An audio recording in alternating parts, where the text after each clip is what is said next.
নমস্কার বন্ধুরা, নতুন রেসিপিতে আপনাদের স্বাগত। আজকে আমি আবার একটা অন্যরকম রেসিপি নিয়ে এসেছি। এই বর্ষার মরশুমে আজকে আমি করে দেখাবো কারি পাতা দিয়ে চিকেন ভাজা।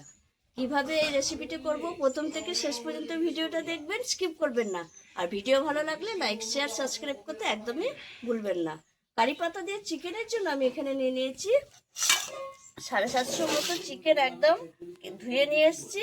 পেঁয়াজ কুচি, আদা রসুন বাটা, কাঁচা লঙ্কা, লেবু, পাতি লেবু, কারি পাতা, লবণ, টমেটো সস, সর্ষের তেল, হলুদ গুঁড়ো, জিরে গুঁড়ো, লঙ্কার গুঁড়ো, গোটা জিরে আর একটু আলু দেবো। তাই প্রথমে যেটা করব, আমি প্রথমে চিকেনটা একটু কিছু মশলা দিয়ে ম্যারিনেট করে রাখবো। প্রথমে দিয়ে দেবো লবণ, হলুদ গুঁড়ো,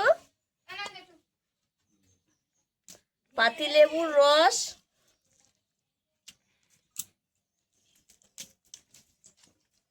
আর কারি পাতা। এই কারি পাতা দিয়ে 5 মিনিটের মতো এটা একটু মাখিয়ে রেখে দেব। আর এদিকে আমি উনুন ধরিয়ে কড়াই বসিয়ে দিয়েছি। কড়াইয়ে সর্ষের তেল দিয়েছি, তেলটা গরম হচ্ছে এখন। এইবার আমি তেলের মধ্যে এই একটা দারচিনিকে ভেঙে দিয়ে দেব, একটু জিরে, গোটা জিরে দিয়ে দেব।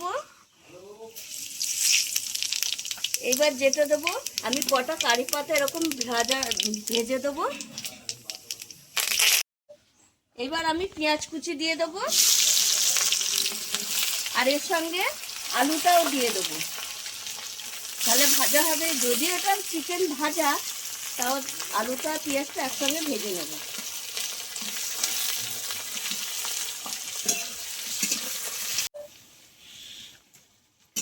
আলু পেঁয়াজ আমি 2 মিনিট মতো ভেজে নিয়েছি। এবার আমি এক এক করে মশলা দিয়ে দেবো। আদা রসুন বাটা,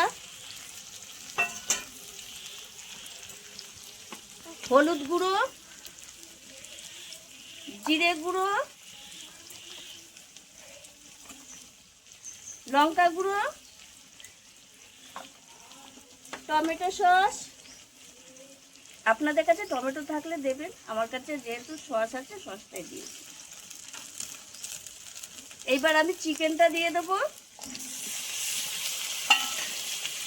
দিয়ে আমি এরকম ভাজতে থাকবো। ঢাকা দিয়ে দিয়ে ভাজবো, তাহলে জলটা বেরিয়ে যাবে আর ভালো কষাটাও হবে। কষা হতে হতে ভাজা হবে। এই দেখুন বন্ধুরা, আমি সব কিছু মশলা দিয়ে চিকেন দিয়ে এইভাবে আমি 10 মিনিটের মতো কষিয়েছি। আর অনেকটাই আলুও সেদ্ধ হয়ে গেছে, এই দেখুন। আর চিকেনটাও সেদ্ধ হয়েছে। আরও 10 মিনিট ভাজবো। আর এখানে দিয়ে দেবো আমি 2টো কাঁচা লঙ্কা আর স্বাদ ব্যালেন্সের জন্য একটু চিনি দিয়ে আরও 10 মিনিট আমি ভাজবো। এটা জল দেবো না, ভাজা ভাজাই হবে।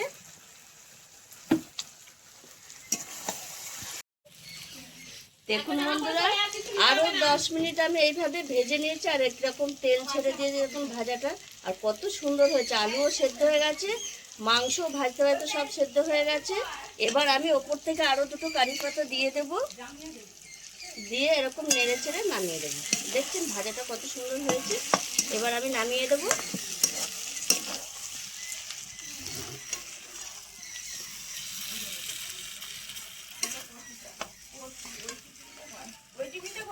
দেখুন বন্ধুরা, কত সুন্দর হয়েছে কারি পাতা দিয়ে চিকেন ভাজাটা। অসাধারণ লাগে। আর কারি পাতার একটা অসাধারণ গন্ধ আসছে। আপনারাও এইভাবে একবার, একঘেয়েমি চিকেন কষা ঝাল ঝোল ভালো লাগে না, এইভাবে একবার কারি পাতা দিয়ে ভাজা করে খাবেন, দুর্দান্ত লাগে। আর এই বর্ষার সময়তে একদম জমে যাবে। আর আমার এই রেসিপিটি যদি আপনাদের ভালো লেগে থাকে, তাহলে লাইক করবেন, শেয়ার করবেন, সাবস্ক্রাইব করবেন। আবার দেখাবে আগামী ভিডিও।